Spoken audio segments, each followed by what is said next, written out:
How's So now life? we've got the biscuit chat out of the way. Yes. You know what? It's okay. I think I keep saying it to people who ask me this question, and you everybody asks it, don't they? We can't do anything now without saying how you coping In this strange in time. this global pandemic. I Yeah. mean, we're saying these words now as if they're like normal words. Yeah. We're very lucky. We have a lovely home, we have a garden. We do have resources to live comfortably, and so I use gratitude to really make sure and mitigate anything negative that I feel about the fact that we've been locked up in our house for so long, because as you know, we're a shielded family. So I've only been out of the house once since the 10th of March. And so can you tell everybody what shielded means for you? Because yeah, people, sure. obviously, we've got this new language as well, haven't we, now, Mm-hmm. surrounding this whole situation. And people have been hearing all sorts of words to describe a person or a family circumstance. So, Yeah. for you guys, what does shielded mean for you? My daughter Billy is one of the 1.5 million people who were told right at the beginning, you can't go out, you absolutely have to stay in your house. And because she has a metabolic condition called MCAD and some other underlying conditions, so she's quite vulnerable. And so we're obviously incredibly hypervigilant. And so our shielding has meant that only Lee, my husband, leaves the house. We don't really see anyone. My family come and they do some social distancing, shouting from across the road. And my lovely sister-in-law left a package for my kids the other day, which they just absolutely adored. But that's basically, I think, what we're trying to do every day to mitigate the strangeness of it is to realise how lucky we are too, because there are many people, as you and I talk about all the time, that are just not in this situation, and for whom isolation or being shielded is incredibly grim. Yeah, absolutely. It's hard as well, because with that gratitude, I don't know about you, but with that gratitude comes that ugly emotion of guilt, which is very strange to me, because I am extremely grateful for everything I have, and exactly the same as you, in terms of family, we're safe. But I feel terribly guilty because I feel as if I can't do anything for those people that are not as, as privileged as us. How is it that we can help those people? Do you know what I mean? I want to try and do something about it, and that's tough. It's really tough. And do you know what? I've spoken to so many people during this time who've said exactly that thing, that almost ache to help, to do something more, to just not sit here and be an observer throughout this crisis. And that's a very powerful feeling I think a lot of people will experience. And that was definitely why we saw the millions of people rush to become NHS volunteers, or the millions that has been donated. That very much comes from that human primitive desire to do things together, to look after our fellow man. That's what we're designed to do. That's and that sense of community, right? Yeah, it's power, and it's lovely to see. And in fact, we'll get onto it a little bit more detail later in terms of this week's mental health awareness being kindness, and I think it's kind of helps to come back to that. But before that, I know you and I had a conversation at the very beginning of this crisis where the tone of our conversation was so different to what it is today. Yeah. I think the conversations that we're having now are a lot calmer, perhaps, especially in our networks, but a lot calmer. People seem to know what their purpose is now. But if we kind of rewind it 5 weeks, 6 weeks ago, when it was that pure panic, homeschooling your children, not knowing what that looks like, what your roles and responsibilities are. Head in hand, homeschooling. Deep breathing. Yeah, deep breathing. And actually, I don't know about you, but our kind of outlook on homeschooling has changed somewhat in those 8 weeks. And I remember the first couple of weeks, Doug and I were really intent on making sure that Sebastian and Hermione's work was up to a certain standard. I'm not a teacher, but up to a certain standard which we perceived as being the right one. And, after 3 o'clock, because at 3 you would have finished school, you can now go and play on your games, or, trying to have this very alien kind of process in our own homes, which is homeschooling. How have you found? You lasted longer than we did with the timetable, I tell you. Well, I think we got to day 3 and we were like, no, I don't think this is going to work. And I think, look, there were a number of factors really. So the first thing, you're so kind of on it and you're thinking, right, I've got to keep them safe. I've got to keep them occupied. I've got to keep them, in a routine. And, we talked a lot about it in our staff team, and someone pointed out that they'd seen this really great thing that had come up on social media that said, we're working from home all the time, but actually at the moment we're at home trying to work. That's quite a different experience. And that's the same for our children. They're not homeschooling, they're at home trying to do schoolwork. And they're doing it without all of their usual networks and way of learning. And so I guess I realised quite quickly that although I have very high expectations of my children, that's my stuff that I need to deal with. And what would really be great to focus on is to get them through this time and for them to look back on it and go, we were okay, we were safe, mum and dad, looked out for us, and, we had some good times as well. I don't want them to look back and say, my mum was a banshee because she made us do timetables from morning till night. And I don't think they'll thank me for that, because we've got to remember, for our kids, certainly for my children, they went to school on the 10th, no, they went to school on the 9th of March. And on the 10th of March, they got up in the morning and we said, yeah, you're not going to school from now on. That's it. Okay. You've got to stay with us. Yeah. And so, that's mind-blowing for children and adults alike. So, we are the grown-ups. It's our responsibility to try and be balanced and pragmatic. Absolutely. But there are good days and bad days. Amen. And I appreciate that as well. It's funny because before it was like, have you, is this the best work you can do? Would you like to go back and check your, is that your sentence? Could you do a fuller sentence? And now, 8 weeks later, it is like, Mum, I've done it. I go, awesome. Yeah, I'm so proud of you. Well done, you did great. Can I go on my computer? Yeah, sure. Yeah, absolutely, do it, yeah.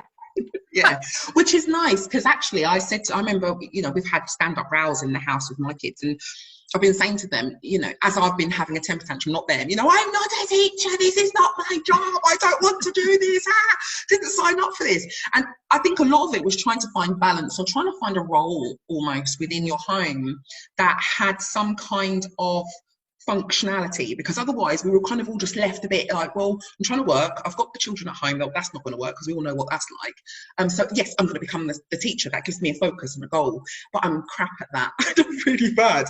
So actually now what do I do? And it can really pull in certain families. And I know in our family, and probably yours, Sarah, it is, with two parents, with your 2 children, you can share that balance out. But what about those parents at home who haven't got partners, who haven't got somebody else, who's living with potential, really difficult circumstances, domestic violence, abuse, all that sort of stuff?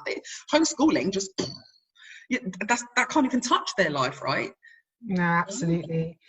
And we've really got to, and I think this is what this time, we're thinking all the time at my work and with all other mental health charities about what can we really learn from this time that we want to take forward into this new world, because, there is no going back. There is no going back to, 2019, when we were kind of quite oblivious that this was coming around the corner. And I think how we help our children move forward and think about how they want to exist in the world, how we want to exist in the world, is probably the most important task at hand.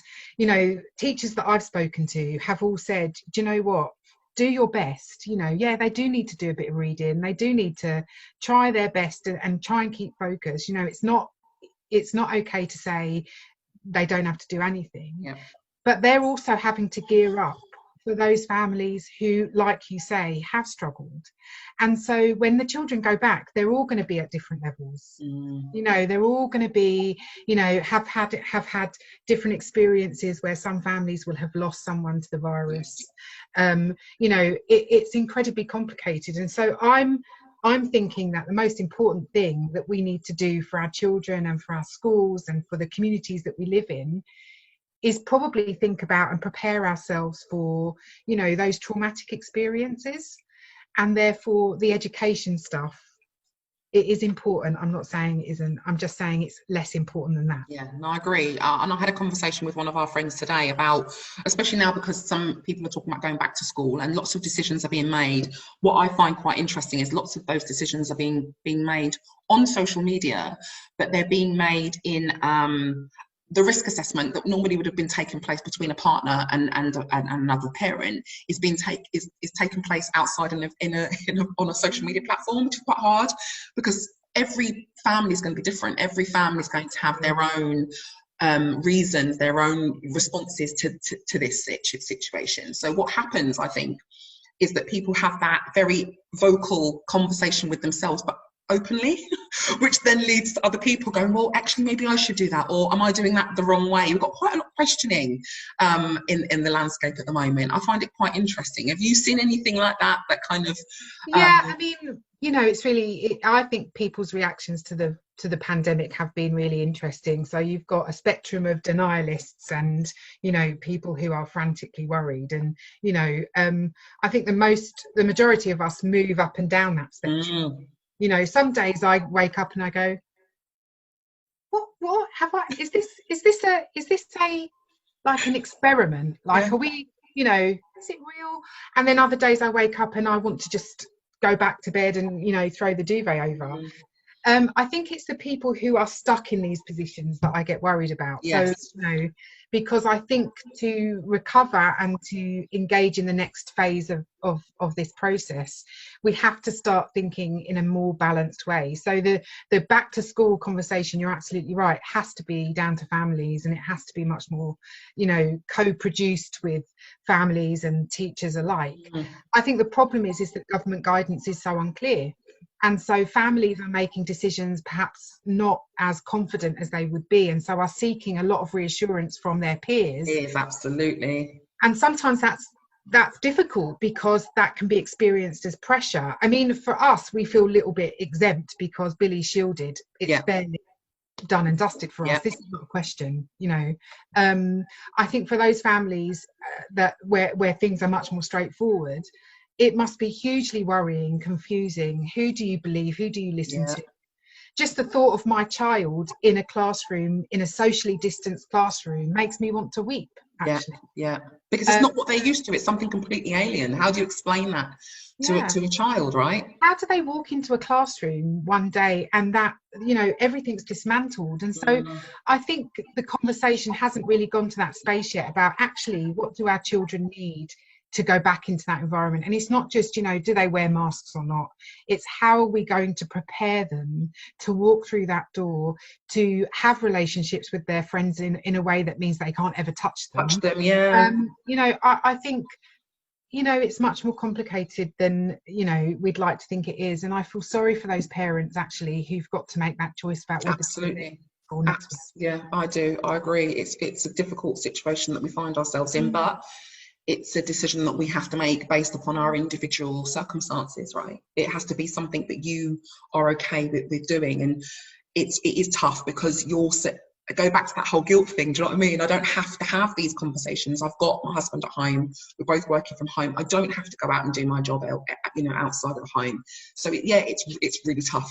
And what about you? What about as a wife and as a mum? And the reason I talk about that is because as a business owner, I talk about a lot of other people doing a lot of other things and the way in which things should happen, shouldn't happen, blah, blah, blah. But I found this whole lockdown to be extremely difficult, even with my privilege, because it's a landscape I'm not used to. And being out and about, and you and I are very different in that sense, but, you know, being out and about and going out and seeing my friends and going out for dinners and all that sort of stuff, which seems really trivial, but it's actually made up of quite a lot of my personality, has been really, really hard.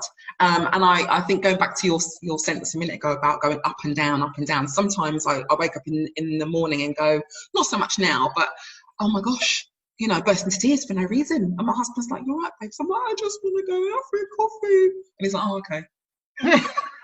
You're weird. So is this anyhow? Sort yourself out, love, there's a kettle.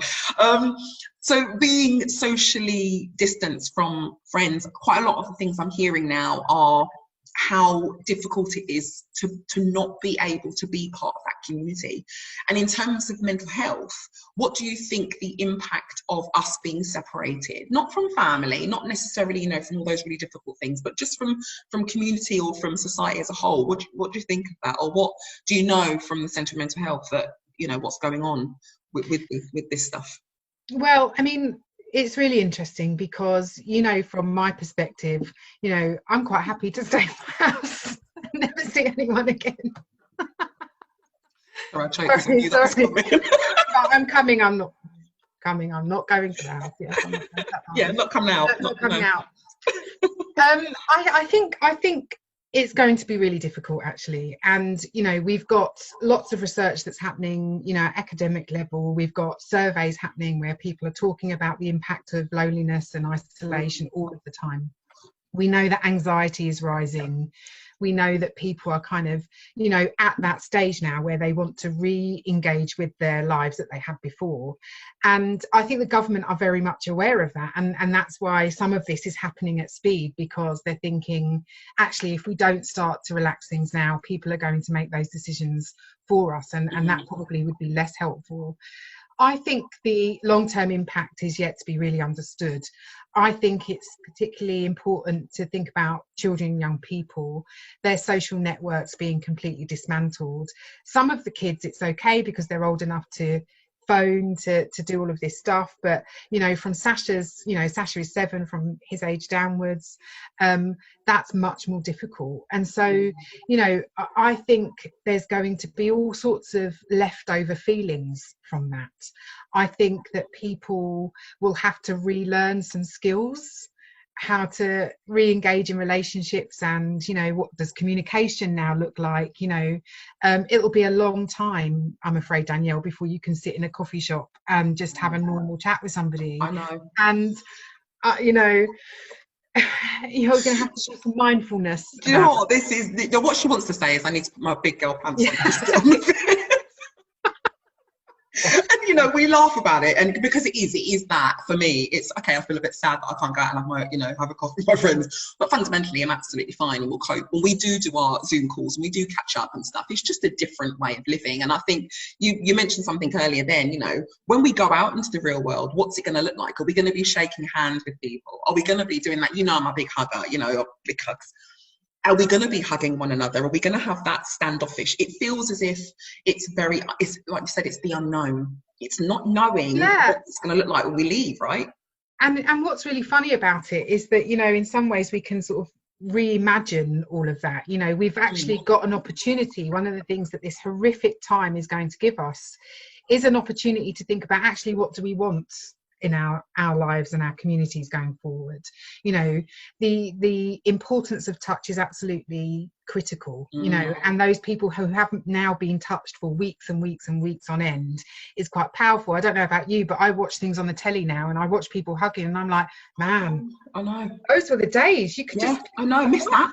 Oh my god, look, they're just touching each other as they pass on the my god.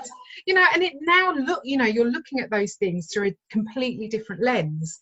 And so I guess it's an opportunity for us to decide, you know, actually what's important, who is important. You know, I certainly know that, you know, I think, been given a bit of a kick up the backside in terms of thinking about, actually, you know, the least paid in our society have been those very people who've kept us alive the last few months. Yes. And at some point, everybody in society just needs to really accept that, and we need to fix it. We really need to fix that profound injustice that, you know, the people who are paid honestly less, you know, just the minimum wage, are those people who are keeping our family alive, you know, in their residential homes, who are making sure we're getting our Tesco's delivery so we don't have to leave our house.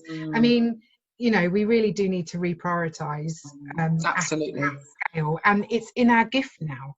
This is our choice. Yes, and you're right. And what's, I think, going to be really frustrating, and actually I don't think it's going to be frustrating because I do genuinely think it's going to happen, is those decisions and those injustices they'll be met. You know, we will change that, because I don't think society will allow it anymore. They now know what those, you know, what how fundamental those services are to our society and how much we need them. And I don't think we're going to stand for that, in, you know, that discrepancy anymore. I don't think that that's going to be allowed to happen, which is a fantastic thing to come out of here.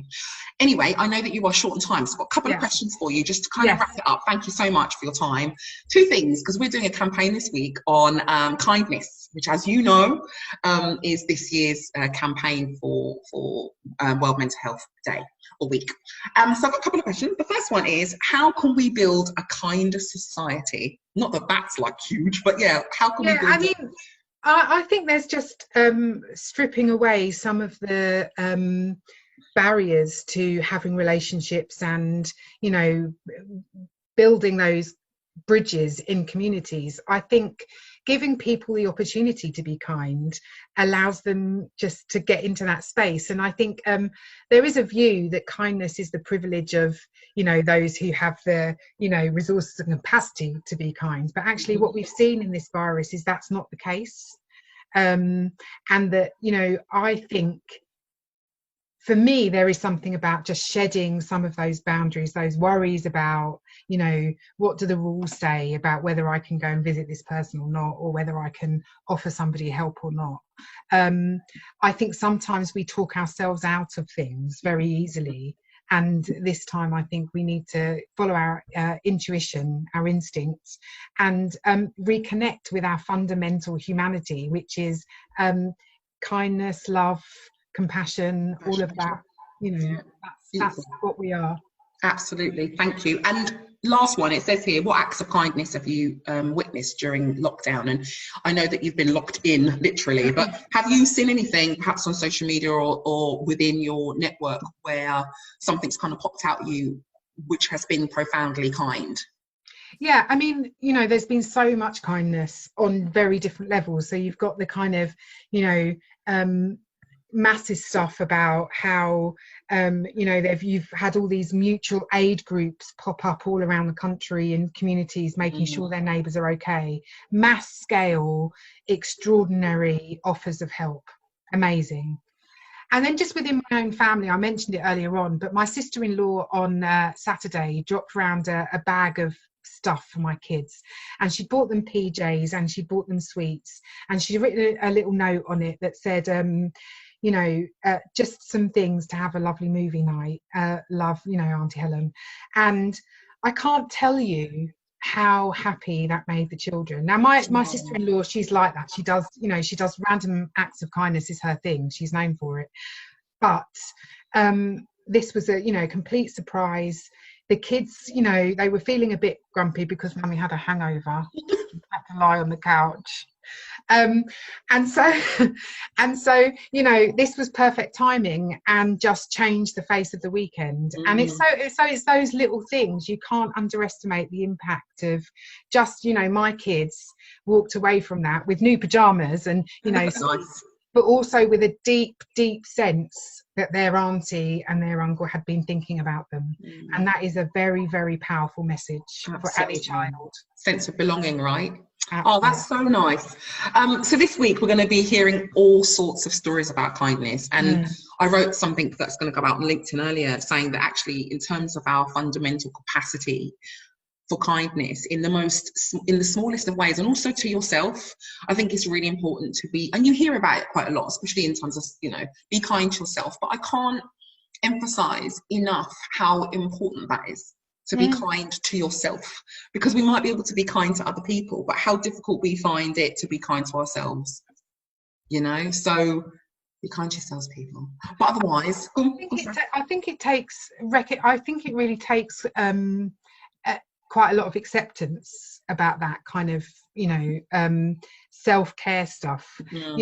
You accept that you deserve self-care and that you'll be the better for it, that you can't actually go on for weeks and months without stopping and thinking, actually, what do I need to fill up my own kind of bucket of energy. Absolutely. And we're not all kind of wells of goodness. That goodness does need to be fed and cultivated, and you can't do that when you're on your knees kind of weeping with exhaustion. So absolutely. Or like the first 2 weeks of lockdown, where I thought it was some kind of weird Christmas thing, which meant that I could drink alcohol every day. Oh my God, yeah. No, that was not being kind to myself. That's not the one. One, love. No. But I know I definitely was not the only one, so therefore nobody else associated. I had to write myself a list. I had to write myself a list that said, do eat this, do that, do this. Don't have gin on Tuesdays. I know. I said to my other half when it got to Monday, where I was going, okay, I'm thinking about drinking alcohol on Monday. That tells me I really shouldn't drink alcohol on Monday. Totally not. So yeah, not that kind. All right. Not that kind. Not that kind. But anyway, my lovely, thank you so much for your time. It's been a pleasure catching up. And yeah, I'll be looking out for some of the stuff that you guys at the centre are doing this week, sharing it and saying thank you very much for everything you're doing to help us all out here. It's my pleasure. Look after yourself. And I'll catch up with you soon. All right, take care. Have a fantastic day. Bye. Bye. Bye.